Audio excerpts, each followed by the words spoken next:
स्वागत है आप सभी का मिड पॉइंट क्लासेस चैनल पर। मैं हूं नीतीश गर्ग और जो हमारी सीरीज़ हमने स्टार्ट की थी social and political life political science की 6th क्लास की एनसीईआरटी, उसका आज हम 7 चैप्टर कवर करने वाले हैं। इससे पहले हमने 6 चैप्टर कवर कर लिया है इंडिविजुअली।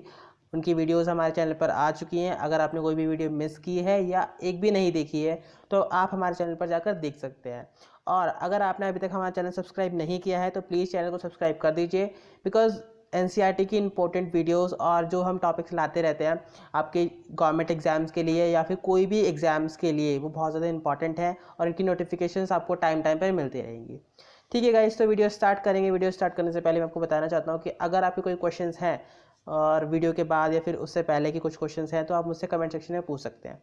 ठीक है, तो जो आज हमारा 7 चैप्टर होगा वो होगा हमारा अर्बन एडमिनिस्ट्रेशन। जैसे कि हमने लास्ट चैप्टर में रूरल एडमिनिस्ट्रेशन की बात की थी, यहाँ पर देखा था पंचायती, उससे पहले हमने पंचायती राज पढ़ा था। उसके बाद हमने रूरल एडमिनिस्ट्रेशन में देखा कि किस तरह से आपका वहाँ पर काम कैसे होते हैं, जैसे कि पटवारी का वर्क देखा और बहुत सारी कम्युनिटीज़ देखी कैसे कैसे वर्क करते हैं वहाँ पर, किस तरह से आपका एडमिनिस्ट्रेशन चलाया जाता है, गवर्नमेंट सिस्टम जैसे चलाया जाता है वहाँ पर किस मतलब क्या क्या वर्क होते हैं। ऐसे आज हम शहर की बात करेंगे।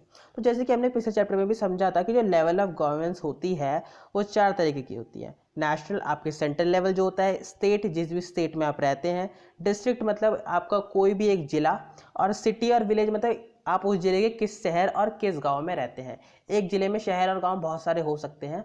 ठीक है, तो इस तरह से हम बात करते हैं। तो पिछली बार हमने बात की थी विलेज की, आज बात करेंगे हम शहर की। ठीक, तो उसमें होती है आपकी पंचायत राज या फिर आपकी छोटी छोटी पंचायत कमिटीज़ बनती है। जैसे कि हमने पढ़ा था आपका, जैसे पंचायत राज पढ़े थे तो एक गांव में पंचायती राज होते हैं, मैंने जैसे कि बताया था, और शहर में होती है म्यूनसिपैलिटीज़। तो म्यूनसिपल कॉरपोरेशन या काउंसिल क्या होते हैं, आज उनके बारे में पढ़ने वाले हैं। उनके क्या वर्क्स होते हैं, कैसे उनका पैसा आता है, क्या क्या चीज़ें वो करते हैं, उसके बारे में आज हम पूरी डिटेल से पढ़ेंगे और थोड़ा प्राइवेटाइजेशन की भी तरफ ध्यान देंगे। तो देखते हैं इस चीज़ को। तो there is a big organisation called the municipal corporation that takes cares of. तो आपकी बुक का ही एक एग्जांपल लेते हैं। जैसे लाइक कि अगर मान लीजिए आपकी गली में कोई बच्चा क्रिकेट खेल रहा हो और उसने आपकी खिड़की का कांच तोड़ दिया।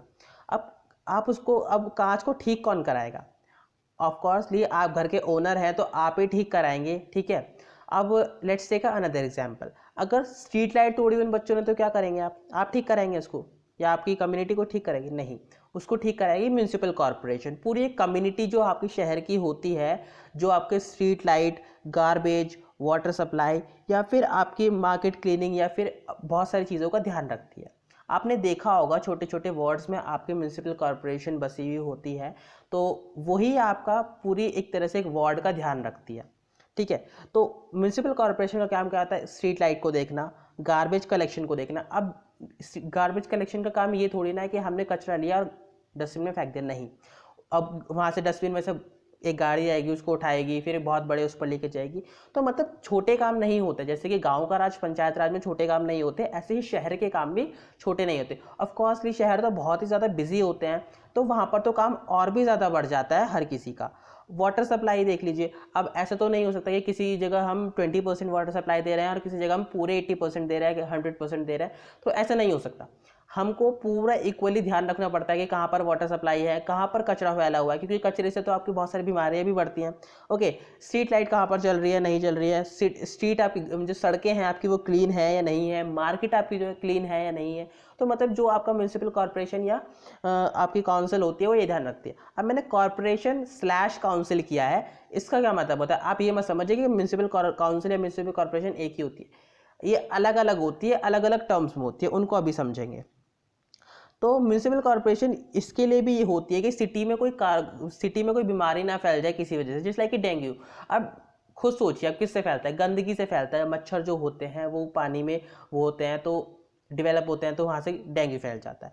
तो गंदा पानी जहाँ पर होगा, मतलब कचरा गंदा पानी जहाँ पर होगा, वहाँ से डेंगू बढ़ेगा। तो इस चीज़ का म्यूनसिपैलिटीज़ को ध्यान रखना पड़ता है कि कचरा जहाँ बढ़ रहा है वहाँ पर ज़्यादा बसावट नहीं होनी चाहिए और कचरा मेनली स्ट्रीटों पर होना ही नहीं चाहिए। Okay, it also run schools. अब आपके स्कूल्स, हॉस्पिटल्स, डिस्पेंसरीज, इन सब का ध्यान रखती है। गार्डन को बनाती है, उनको मेंटेन करती है। ओके, और जस्ट लाइक कि अब हम देखते हैं, अब म्यूनसिपैलिटीज और म्यूनसिपल कॉर्पोरेशन का वो देखते हैं। देखो गांव में तो बोलते हैं पंचायत समिति, ओके, जैसे कि हमने आपका 5th चैप्टर में पढ़ा था। अब अगर हम छोटे शहरों की बात करें तो वहाँ पर होता है म्यूनसिपल काउंसिल, सॉरी, ठीक है, छोटे शहरों में। और बड़े शहरों में होता है म्यूनसिपल कॉर्पोरेशन। जैसे लाइक अगर पुणे या बॉम्बे की बात करें तो वो म्यूनसिपल कॉर्पोरेशन है, बहुत बड़ी बड़ी सिटी है, ठीक है। और अगर छोटे छोटे शहरों की बात करें तो वहाँ पर म्यूनसिपल काउंसिल होती है। मतलब उस शहर की आबादी को देखते हुए, उस शहर की जनसंख्या देखते हुए, क्षेत्रफल को देखते हुए यही तय किया जाता है कि यहाँ पर म्यूनसिपल कॉर्पोरेशन होगी, नगर पालिका होगी या महानगर पालिका होगी। नगर पालिका बोलते हैं म्यूनसिपल काउंसिल को, महानगर पालिका बोलते हैं म्यूनसिपल कॉर्पोरेशन को। तो महानगर पालिका ऑब्वियसली बड़े शहरों में होगी, नगर पालिका आपके छोटे शहरों में होगी, पंचायत समिति होगी आपके गांव में। आप इसको आई थिंक बहुत अच्छे से समझ गए हैं। आगे बढ़ते हैं। अब वार्ड काउंसिलर्स या फिर वार्ड काउंसिलर्स के एडमिनिस्ट्रेटिव सिस्टम को देखते हैं। अब अगर हम किसी म्यूनसिपल कॉर्पोरेशन की बात करते हैं, किसी शहर की बात करते हैं, मेनली शहर की बात करते हैं, तो शहर जो होता है वो छोटे छोटे वार्ड्स में बटा होता है, ठीक है। अब वार्ड्स में क्यों बटा होता है उसका रीजन हो जाएगा। अब आप एक बार बताइए, जैसे कि अगर हम एक ही म्यूनसिपल कॉर्पोरेशन पूरे शहर के लिए बना दे तो शहर कितने बड़े से बड़ा हो सकता है, ठीक है। हम छोटे शहर की बात नहीं करें, बड़े से बड़े शहर की, पूरा वाइड टर्म में देखते हैं इस चीज़ को, तो कितना बड़ा शहर हो सकता है। अब मान लीजिए एक कॉर्पोरेशन उस पूरे शहर को संभाल सकती है, बिल्कुल नहीं संभाल सकती। जैसे कि एक सेंट्रल गवर्नमेंट पूरे इंडिया को नहीं संभाल सकती, ऐसे ही एक कॉर्पोरेशन पूरे शहर को नहीं संभाल सकती।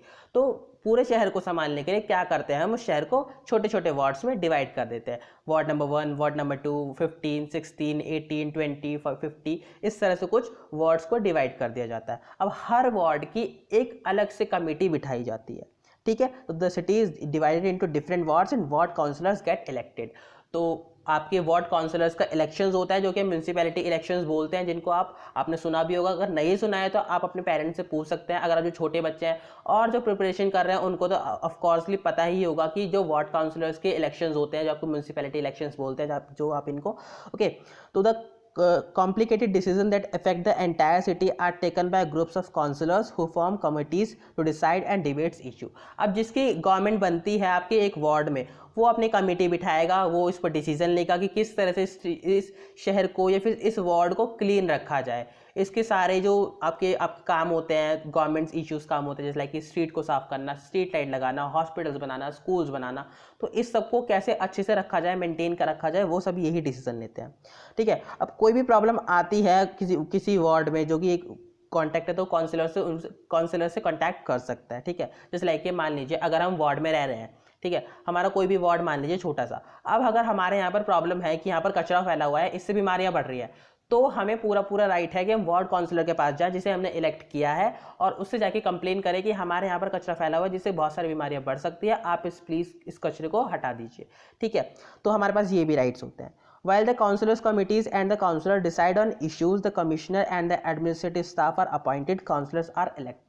तो इस तरह से वो कुछ कमेटी बिठाते हैं, अपने एडमिनिस्ट्रेटिव स्टाफ बिठाते हैं और इस चीज़ को कंप्लीट करते हैं, ओके। तो आई थिंक आप वार्ड काउंसलर्स के बारे में थोड़ा समझ रहे होंगे कि वार्ड काउंसलर्स एग्जैक्टली होता क्या है। वार्ड काउंसलर्स मतलब उस पूरे वार्ड का एक तरह से हेड जो होता है, उसे वार्ड काउंसलर्स बोलते हैं, ठीक है। All of the ward councillors meet and they make a budget and the money in spend according to this. अब गवर्नमेंट से उनको मनी आती है, कुछ टैक्स के अकॉर्डिंग मनी आती है, तो वो देखते हैं कि हमें अब इस पर्टिकुलर ईयर में या फिर पर्टिकुलर टाइम में कितनी मनी स्पेंड करनी है, कितने मनी खर्च करनी है, जिससे कि ये शहर या फिर ये वार्ड को बहुत अच्छा सा बनाया जा सके, okay. The ward councillor try and ensure that the particular demands of the ward are placed before the entire council. तो जिस वार्ड की जितनी डिमांड होती है, डिमांड का मतलब एग्जैक्टली क्या है कि अगर आपकी पक्की सड़कें नहीं बनी हुई हैं, ठीक है, हॉस्पिटल फैसिलिटीज़ नहीं है, स्कूल फैसिलिटीज़ नहीं है, स्ट्रीट लाइट नहीं है, जितनी बड़ी डिमांड उतना ज़्यादा पैसा, उतनी बड़ी काउंसिल बिठाई जाएगी और उसकी तरह से उसको सॉल्व किया जाएगा, ओके। इस तरह से छोटे छोटे शहरों में हम इस चीज़ को सॉल्व करते हैं। आगे क्या है, this decision are then implemented by administrative staff. अब ऐसा नहीं है कि वार्ड काउंसिलर जो एक होता है वही ले लेता है, ये पूरे स्टाफ से, एडमिनिस्ट्रेटिव स्टाफ जो होता है उनका जो पैसे वैसे का ध्यान रखता है और बहुत सारी चीज़ें का ध्यान रखता है, ओके। उनके कुछ जो मेंबर्स रहते हैं सब एक साथ मिलकर डिसीजन लेते हैं इस चीज़ का कि कितना क्या क्या चीज़ें करनी चाहिए, ओके। उसके बाद क्या है, और सिटी डिवाइडेड होती है डिफरेंट डिपार्टमेंट से। अब देखो वार्ड पहले सिटी डिवाइड हुई वार्ड में, अब वार्ड जो होते हैं, वार्ड की या सिटी जो होते हैं वो बहुत सारे डिपार्टमेंट में भी डिवाइडेड रहती है। कैसे? जैसे लाइक कि वाटर डिपार्टमेंट कौन संभालेगा, गार्बेज डिपार्टमेंट कौन संभालेगा, ठीक है, गार्डन्स की देख रेख कौन करेगा, रोड्स की देख रेख कौन करेगा। तो एग्जैक्टली कहना क्या चाहते हैं कि हम यहाँ पर अलग अलग डिपार्टमेंट बना दिए जाते हैं ताकि हर एक संस्था को, हर एक डिपार्टमेंट को बहुत अच्छे से देखा जाए, परखा जाए और उस पर महत्वपूर्ण डिसीजन लिए जाए। ओके, उसके बाद कहते हैं कि how does the municipal corporation get its money. अब आप सोचते हैं कि उनके पास पैसा कहाँ से आता होगा। अब हम देखते हैं कि हर साल म्यूनिसिपल कॉर्पोरेशन के लिए, शहरों के लिए, पंचायत समिति के लिए बजट निकलता है गवर्नमेंट के। क्या पर क्या इतना काफ़ी होता है? नहीं, ये काफ़ी नहीं होता है। तो क्या करती है हमारी म्यूनिसिपल कॉर्पोरेशन या म्यूनिसिपल काउंसिल, वो हम आपके शहर में टैक्स लगाती है, इनडायरेक्ट टैक्सेस। डायरेक्ट टैक्सेस कोई नहीं होता, आप डायरेक्ट टैक्सेस मत समझिए, कुछ डायरेक्ट टैक्सेस होते हैं, कुछ इनडायरेक्ट होते हैं।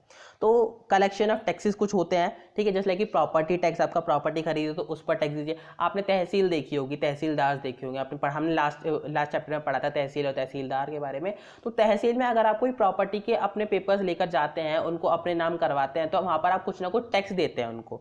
ऐसे ही वाटर टैक्स जाता है आपका, हाउस टैक्स जाते हैं आपके, सीवर मतलब सीवरेज सिस्टम या फिर सैनिटेशन टैक्स जाते हैं कुछ आपके, कुछ प्रोफेशनल टैक्स, जो बड़े बड़े शहर होते हैं वहाँ पर प्रोफेशनल टैक्स भी जाते हैं। प्रोफेशनल मतलब आपको बहुत बड़ा बिजनेस है तो आपको इसका भी टैक्स देना पड़ता है थोड़ा बहुत। और पहले एंटरटेनमेंट टैक्स भी हुआ करता था, आज एंटरटेनमेंट टैक्स जीएसटी के अंदर आ गया, गुड्स एंड सर्विस टैक्स। आप सभी ने पढ़ा होगा, वेल नोन हो आप जीएसटी से, ठीक है। तो जीएसटी एक तरह से इनडायरेक्ट टैक्सेस का पूरा एकदम मेला सा है, उसमें सब चीज़ें आती हैं आपकी। तो इस तरह से कुछ आपकी जो म्यूनिसिपल कॉर्पोरेशन है, काउंसिल है, वो इस तरह से अपने मनी का इंतजाम करती है ताकि एक शहर को अच्छा बनाया जा सके।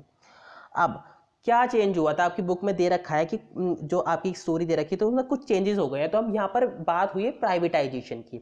ओके, अब क्या होता है एग्जैक्टली, आजकल जो हमारी म्यूनिसिपैलिटीज़ हो गई है वो गवर्नमेंट कमिश्नर्स को आपका डिपार्टमेंट ना देकर प्राइवेट कमिश्नर्स को डिपार्टमेंट्स देते हैं। जैसे लाइक कि अगर आपको दे दिया जाए कि अब कोई ब्रिज बनाना है तो गवर्नमेंट ऑफिसर्स को नहीं दिया जाएगा, प्राइवेट ऑफिसर्स को दिया जाएगा। उससे फ़ायदा क्या होगा, उनका पैसा भी कम देना पड़ेगा प्राइवेट वालों को, ठीक है, उनकी जॉब भी वो नहीं रहेगी एग्जैक्टली, और वो काम भी बहुत जल्दी कर दिया करेंगे, ठीक है।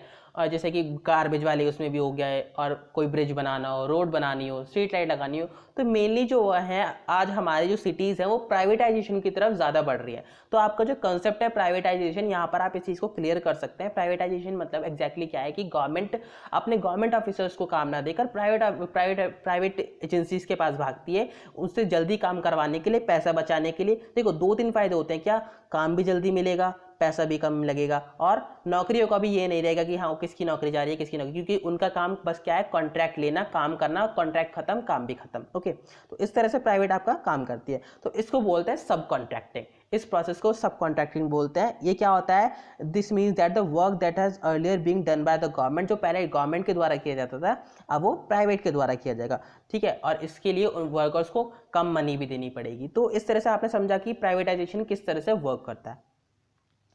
अब उसके बाद लास्ट में आपका ये थोड़ा सूरत की दे रखी है, ठीक है, गुजरात में जो आपका सूरत है वहाँ पर कुछ दे रखा है, तो इस चीज़ को समझते हैं। The city was Surat had a plague square in 1994। Surat was one of the dirtiest cities in India. तो कहते हैं सूरत को बहुत ज़्यादा डर्टीएस्ट सिटीज़ है इंडिया की।